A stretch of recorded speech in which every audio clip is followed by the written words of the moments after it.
Let's get one thing straight right off the bat. The only game so far this generation to be the Uncharted killer is Uncharted 4: A Thief's End.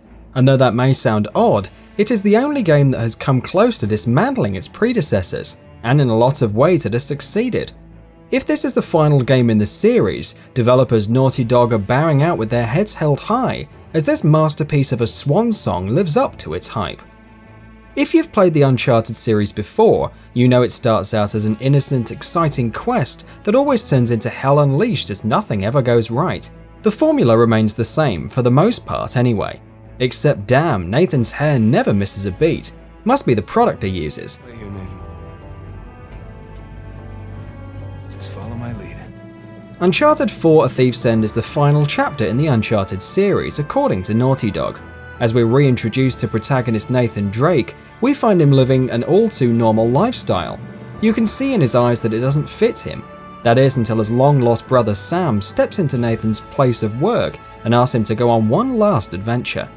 A legend unfolds of pirates and treasure, and the long-lost fabled city of Libertalia.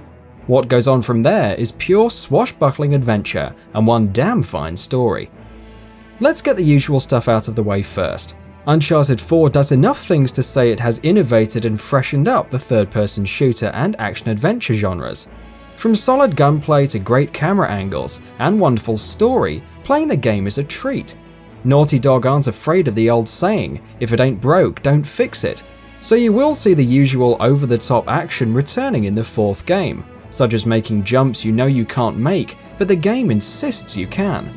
And by the time you're finished with the final chapter, you'll still be asking for more. What's a bit of a disappointment this time around is the lack of many puzzles to solve. What were available were fun, but most of the puzzling will be, as it has in the past, in the climbing across the world around you. It's odd really, the game blurs the contrast between cinema and video games.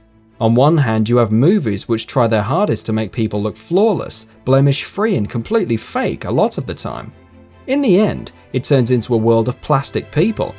Video games, however, strive for realism. Add a smile here, wave a hand in goodbye, blink. They have accomplished an ample amount of the quintessential skills it takes to turn plastic people into virtually real, imperfect, living, breathing humans. And when you see the wrinkles, pores, slight twitches and rolling of the eyes in Nathan Drake, you'll think he's truly alive. Uncharted 4 continues to prove that Nathan Drake is nothing more than a human being, one that can leap great bounds and hang on to anything for dear life, sure, but normal nonetheless. He is cunning, he is wrong, he is right, he is funny, and he is serious. Nathan portrays the full range of our ethos. We can relate to him, and what he's mentally going through. The writers at Naughty Dog know their child Nathan, and his personality inside and out. That relatable nerve that Nathan exposes is us, all of us, in so many ways. Especially when he shows us those incredibly awkward moments all too often. Those moments when he thinks he's being clever, but it comes out of his mouth all too wrong. Those are some of his best moments in this game. Sadly enough, introducing Sam, even with some of the background taken care of, felt like the last half of a story we never truly knew the details of to begin with. Sam is a man of passion and conviction, much like Nathan. However, bringing his long-lost brother into the fold in the fourth game of the franchise, trying to jam an entire backstory of this man we know nothing about, felt null. What you get when you add up all the parts is a suave, clever and heavy-hearted man, but not one I could ever really care much for. To get this sort of substance out of Nathan, it took Naughty Dog 3 games to allow us the pleasure to understand the intricacies and ethos of what he's truly about. And in Game 4, we are still learning more about Nathan and his struggles of letting go. But you never get that sense that Sam is there for good or bad. Even to the end you'll wonder, was Sam a necessary ingredient to this delicate recipe? What Naughty Dog decided, in a strangely audacious format, is the fact that Sam sticks with Nathan throughout most of the game, sort of as a co-op NPC or non-playable character companion. At least he is helpful and non-static. In other games that have an NPC co-op partner, such as Resident Evil 4, having to cope with the abilities of what that NPC is capable of can become quite the hassle. In Uncharted 4, after the first couple of hours, those questions tend to fade far away. There's never a moment when you'll have to heavily rely on Sam to help you along the way, as Nathan will end up doing most of the work. That's a good thing. When you do need Sam's help, he's always reliable because it's focused on actions Nathan has to take beforehand. For those who are excited over the idea of branching dialogue in an Uncharted game, be prepared for disappointment. You do get a chance to hear specific dialogue from time to time, but they aren't truly branching at all. It would be more appropriate to refer to them as twig dialogue. Whatever path of dialogue you choose to select usually ends up in a short synopsis and doesn't go any further. It's an interesting and a cool experiment on Naughty Dog's part, but overall it's frivolous and adds virtually nothing to the overall experience.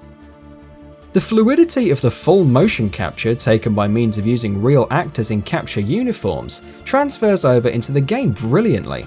Movement by any means, taking off a jacket, slanting from a simple gesture, or even just a nodding of the head is portrayed with such finesse. It often felt more than realistic, it felt genuine. Add to that the solid gunplay where Nathan wields a rifle like a pro, and the authenticity is a spectacle to behold. Oddly enough, the game forces you into melee combat scenarios from time to time. These entail Nathan going headlong into fisticuffs with enemies. These fights are often, but not always, theatrical and scripted. Sure, if you miss a button press and get hit too much, it's not a good thing, but with no defense button for a proper block, you'll often get the feeling that all you need to do is throw a few punches, wiggle out of a couple of body locks, and the fight will conclude. In past Uncharted games, there was always weak melee, but it was never a focus point. Turning the attention more towards these melee events showered on a sequence that felt more like fluff rather than hand-to-hand fight that meant something.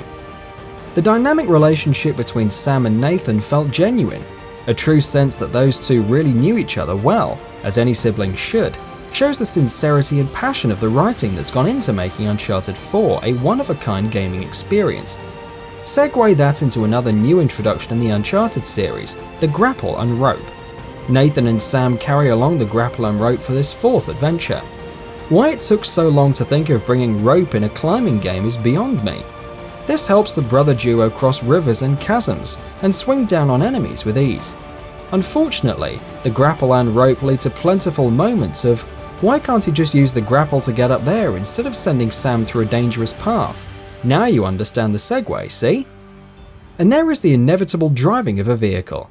We all knew it was coming to an Uncharted game eventually. These amazing sequences where Nathan takes control of a 4x4 vehicle are not only exhilarating, but they work really well. High-speed runs from enemy vehicles never felt more fresh as they attack from all sides. The Jeep's handling was better than in most driving games I've played. Another interesting endeavour for Nathan is the optional use of stealth in-game.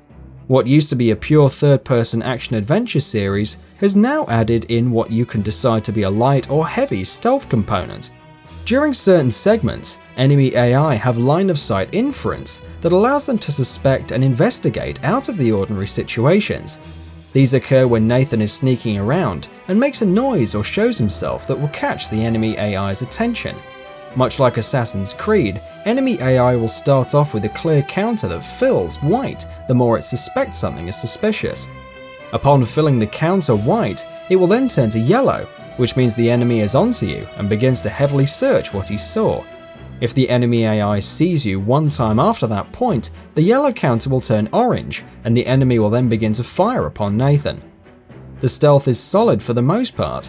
Sometimes enemies will lose their pattern and walk in strange locations that makes the stealth that much harder to use, but overall it was a welcome addition.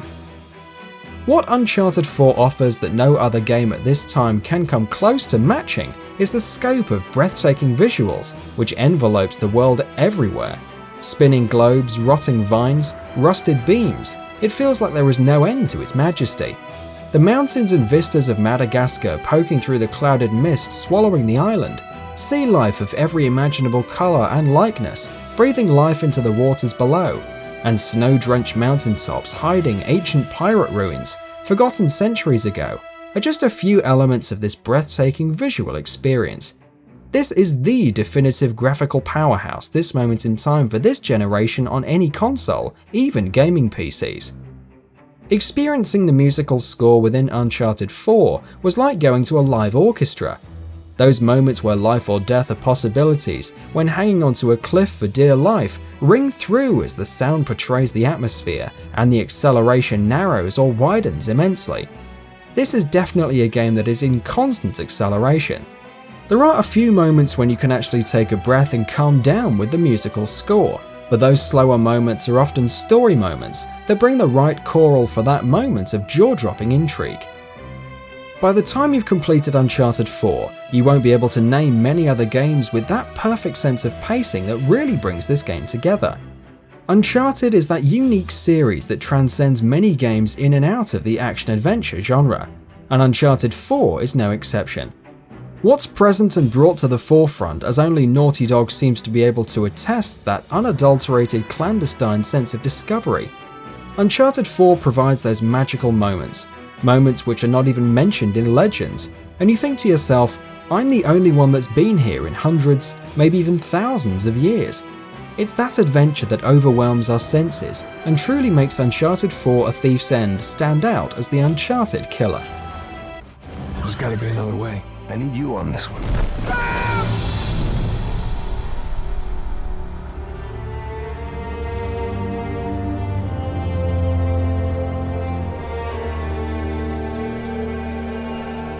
You ever wonder, like, different choices, how we might have ended up?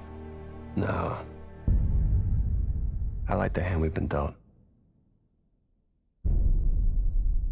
And that wraps it up. What are your thoughts about this? Let us know in the comments below. And if you enjoyed this video, please like and share it on Twitter and Facebook. And why not consider subscribing? We upload some really cool videos almost every day. Thank you for watching this video, and happy gaming!